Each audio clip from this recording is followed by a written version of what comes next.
1958. The biggest star on television looked Warner Brothers executives in the eye and said one word: no.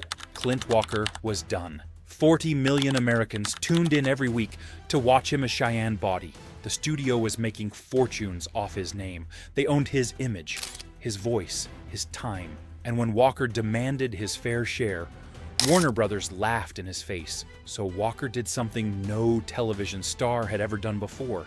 He walked off his own hit show at the peak of its success, and Warner Brothers tried to destroy him for it. Their response was vicious. They'd replace him, continue the show without him, prove to every actor in Hollywood that nobody was bigger than the studio. For an entire year, Walker sat at home while executives waited for him to break. They couldn't break him.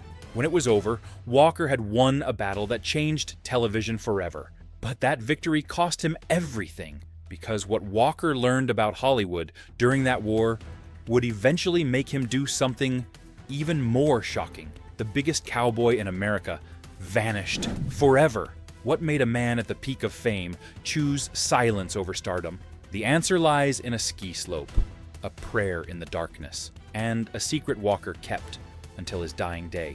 Let's find out. But first, let's go back to where it all began. Norman Eugene Walker entered this world during the Great Depression. His father, Paul, worked brutal hours for Shell Oil, coming home exhausted with grease under his fingernails and barely enough money for food. His mother, Gladys, was a Czech immigrant who'd crossed an ocean dreaming of opportunity, only to find poverty waiting on the other side. Norman had a twin sister, Lucy. They watched their parents' marriage crumble under the weight of bills they couldn't pay and dreams they couldn't afford. By the time Norman turned 16, the choice was simple: stay in school or eat. There was no middle ground. So he walked away from education and into the American workforce at its most unforgiving.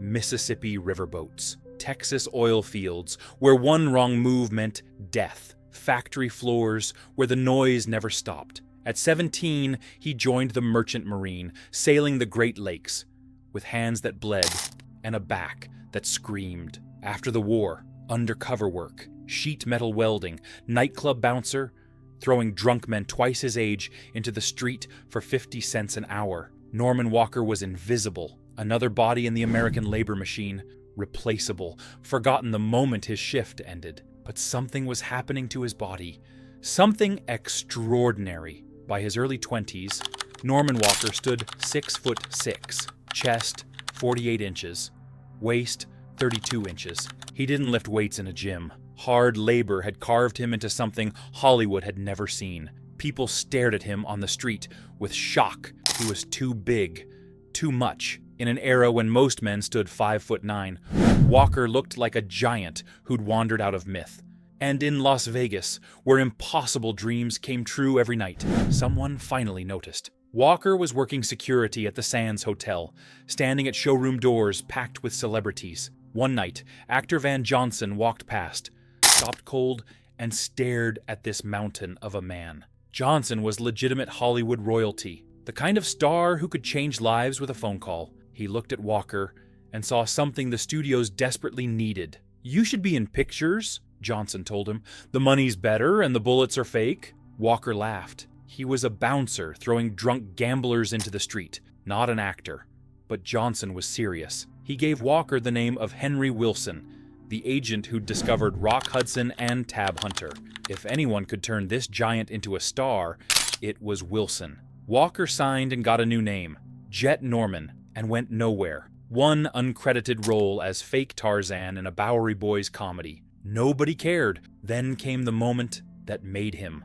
Walker had an audition with Cecil B. DeMille for the 10 Commandments. On the way to Paramount, he saw an elderly woman struggling with a flat tire. He was already late. Every actor would have driven past. Walker stopped, changed her tire, arrived very late. DeMille fixed him with a cold stare. "You're late, young man." Walker explained he'd stopped to help someone. DeMille's expression didn't change. "Yes, I know all about that. That was my secretary you helped." Walker got the role. Warner Brothers noticed. They bought his contract, promised features, then pivoted to television. Hour-long westerns. Unprecedented. For 2 days, they screen-tested Walker against established actors. First day, paralyzed by nerves. Second day, he relaxed. I'm not getting the job anyway, so why enjoy it? He stopped trying to be an actor and just became himself. Jack Warner watched the tests, pointed at Walker. That is Cheyenne. $175 per week. 3 months later, biggest star on television. Cheyenne premiered as television's first hour-long Western. Revolutionary. Warner Brothers used their film library for cinematic quality no other show could match. And at the center stood Walker. 6'6", jaw like granite, eyes that could burn straight through you. He embodied everything. 1950s, America worshipped. Strong, silent, moral, a man who didn't start fights but finished them. Within 2 years, Cheyenne climbed to number 13 nationally. Fan mail arrived by the thousands. Teenage girls screamed Walker's name at rodeos. Mothers brought their sons to meet him, praying their boys would grow up with that same quiet strength. Magazine covers showed his impossible physique. One journalist wrote in, "The biggest man in cowboy movies." Walker went from bouncer to god in 3 years. Families gathered around television sets every week like it was church. Children played Cheyenne in their backyards, pretending to be the giant who always did.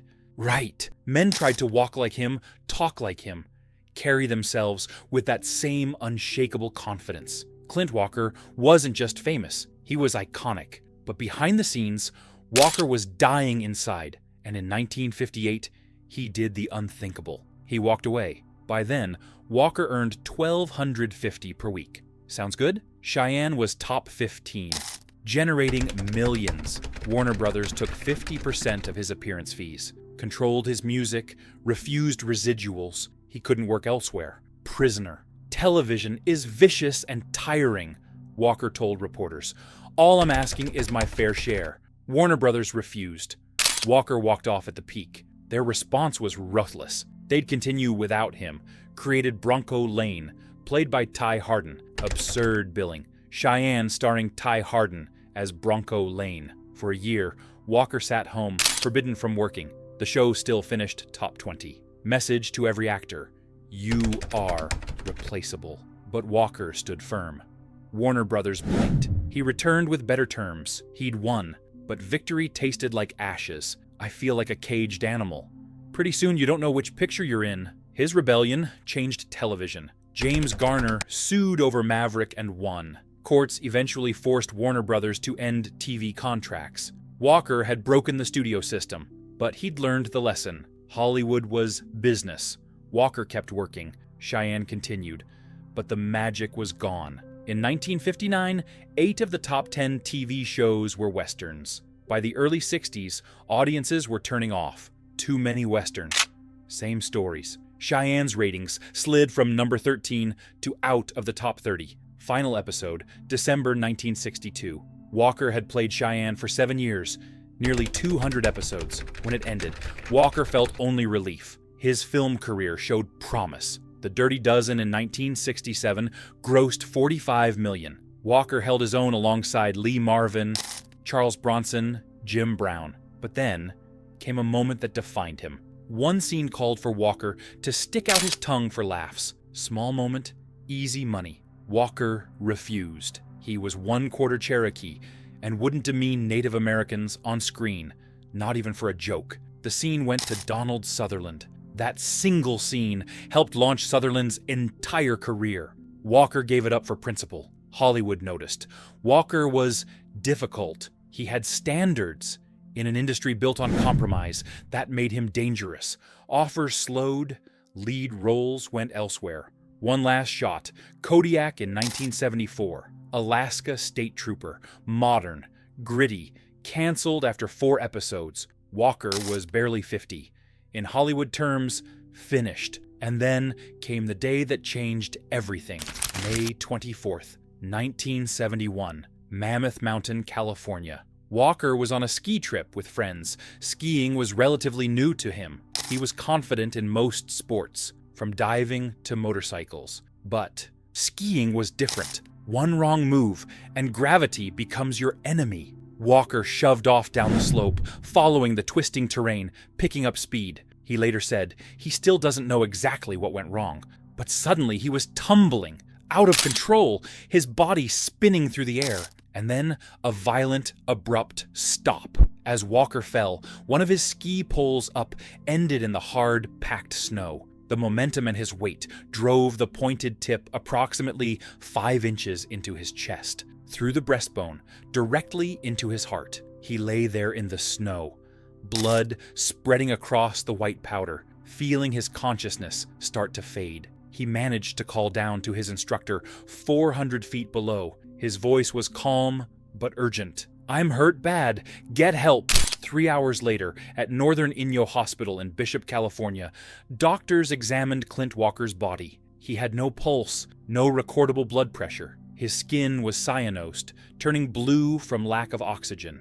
2 doctors performed their examination and made the official declaration. Clint Walker was dead. They moved his body to the basement, as was standard procedure with deceased patients. The biggest cowboy star in American television history lay on a table in a hospital basement, legally and medically dead. But then, by sheer chance, something extraordinary happened. A 3rd doctor, a cardiac specialist visiting a friend at the hospital, decided to take a shortcut through the basement. He glanced at Walker's body, and something made him stop. Call it instinct. Call it divine intervention. Call it whatever you want. But that doctor checked for vital signs one more time. And incredibly, impossibly, he detected something faint, the barest flicker of life. The doctor rushed Walker to surgery. They opened his chest and found the damage. The ski pole had penetrated deep, causing massive trauma to his heart. The fact that Walker had survived the initial injury was miraculous. The fact that he was still alive after hours without a pulse was impossible. But the doctors worked. They repaired what they could. They prayed for what they couldn't. 8 days later, Clint Walker walked out of Northern Inyo Hospital. Not in a wheelchair, not on crutches. He walked. 2 months later, he was in Spain filming a western called Pancho Villa. 7 months after a ski pole had pierced his heart and killed him, Walker had completed 2 physically demanding films and looked as strong as ever. The doctors called him a medical mystery. Given how long his body had been without oxygen, given the massive trauma to his heart, Walker should have been, in one doctor's words, a mental vegetable. Brain damage from oxygen deprivation was inevitable at that point. But somehow, Walker's brain was perfect. His heart was functioning. His body was healing faster than medical science could explain. Years later, Walker revealed what happened during those hours in the basement. He described sensing rings of light radiating from my body and feeling like he was being propelled through space. He knew he was dying. There was no question, no hope, just the certainty that his time was over. And in that moment, hovering between life and death, Clint Walker prayed. "God, I'm really in trouble," he said into the darkness. "I can't help myself. I'm not going to make it unless you will see me through. And I would like to stay around for a while." When Walker publicly credited prayer for his survival in television interviews, letters poured in from around the world. A rancher from Wyoming wrote, "I'm not a member of any church, but what you said up there on that mountain did me more good than all the sermons in the world." A woman from Ohio sent a letter saying Walker's story had given her the courage to keep fighting her own battle with cancer. People saw Walker's survival as proof that miracles still happen. That prayer still works. That death doesn't always get the final word. The accident changed Walker profoundly. He became deeply religious, crediting God for every day he lived after May 24th, 1971. "When the voice says something to me now," Walker reflected years later, "I listen." The man who'd fought Warner Brothers executives and won was now listening to a different voice entirely. And that voice told him something Hollywood would never understand. Fame doesn't matter. Money doesn't matter. The only thing that matters is living on your terms, not theirs. By the late 70s, Walker had retired. He settled in Grass Valley, California, far from Hollywood. He married Susan Cavallari and built a life based on peace, not applause. His daughter Valerie became a pioneer, one of the first female commercial airline pilots in America, Delta captain. But the public hardly knew she existed. No photos, no interviews. When asked why, Walker said, "That's the only part of my life I get to keep for myself," into his 80s. Walker remained incredibly fit. Clint at 82 can outlift most men half his age. He'd trained with bodybuilding legend Vince Gironda, who called him the most physically impressive big man I've ever seen. His philosophy on Hollywood was blunt. Everything seems oriented around sex. Cheyenne wasn't like that. There was always a moral. When producers offered scripts with profanity and violence, Walker declined. "I told them to clean up the language. They didn't want to." May 21st, 2018. Grass Valley Community Hospital. Clint Walker's heart, the same heart that had been pierced by a ski pole 47 years earlier, was finally giving out. Congestive heart failure. His wife Susan and daughter Valerie sat at his bedside, holding his hands as his breathing became labored. He was a warrior, Valerie later told the Associated Press. He was fighting to the end. Clint Walker died 9 days before his 91st birthday. The man who'd been declared dead at 43 had lived another 47 years. Years he shouldn't have had. Years he'd earned with a prayer in the darkness. Years he'd spent on his terms, not Hollywood's. The news of Walker's death shocked fans around the world. Social media flooded with tributes. "I thought he was still out there somewhere," one fan wrote, "just living quietly, still training, still strong." For many, Clint Walker wasn't gone. He'd simply stepped away from the screen again, the way he always did. But this time, the silence was forever. The Hollywood Reporter called him a gentle giant who flexed his considerable brawn, but only when he had to. Variety remembered him as television's first hour-long Western hero. The Los Angeles Times noted that Walker helped break the studio system's grip on television talent. His Hollywood Walk of Fame star at 1501 Vine Street was covered with flowers and handwritten notes from fans who'd grown up watching Cheyenne Body fight for justice every Tuesday night. Ron Ely, Walker's co-star from The Night of the Grizzly, offered perhaps the most perfect tribute. Clint was a simple, straightforward guy who always told the truth. He was a wonderful, terrific human being. Walker himself had offered his own epitaph years earlier, reflecting on the character he'd played for 7 years. "I wish I was as perfect as the Cheyenne character, but I try to live up to those kinds of expectations." And he did for 90 years, through Depression-era poverty and Hollywood stardom, through contract battles and near death, through the rise and fall of an entire genre. Clint Walker lived by a code: honor, integrity, dignity. The same code Cheyenne Body rode by every week. But here's what Walker learned on that mountain when he died. The secret he spent 47 years proving. When you've been dead and come back, you realize something Hollywood will never understand.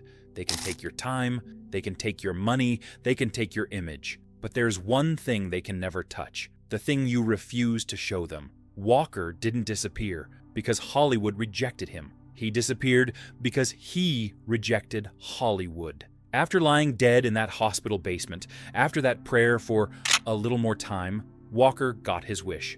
And he made a choice. He would become a ghost. No more interviews unless he wanted them.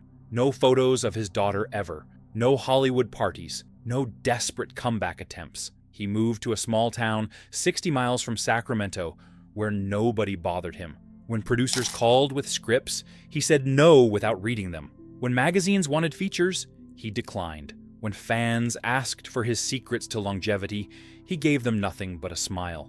Walker spent 47 bonus years doing exactly what he wanted, teaching Valerie to fly planes so she could become a commercial pilot, keeping his faith private, training into his 80s because it made him feel alive, not because cameras were watching, living in peace, not the peace of retirement, the peace of invisibility. He'd learned the only real power in Hollywood: disappearance. Warner Brothers had tried to make him disappear in 1958. They failed, so Walker did it himself, on his terms, and that made him untouchable. You can't exploit what you can't find. You can't monetize what refuses to be seen. You can't control someone who's become a ghost. He was television's first hour-long Western hero, the man who broke the studio system's grip on actors, the cowboy who died and came back. But his real legacy, He proved you can walk away from fame at its peak and still win. Because winning isn't about how many people know your name. It's about keeping the parts of yourself they can never buy. Today, every time an actor stands up to a studio and demands fair treatment, you can see the echo of Clint Walker's 1958 walkout. Every time someone chooses family over fame, you can see Walker's decision to keep his daughter hidden from the spotlight. Every time a survivor faces death and comes back changed, you can hear Walker's prayer on that ski slope. He doesn't need a statue. He is the statue. For everyone who was told they were replaceable. For everyone who chose enough over more. For everyone who walked away from the spotlight because they knew who they were without it. That's why Clint Walker vanished. Not because he failed, but because after dying and coming back, he finally understood what success really meant. And it had absolutely nothing to do with Hollywood. All data and commentary in this video are presented based on information available at the time of production.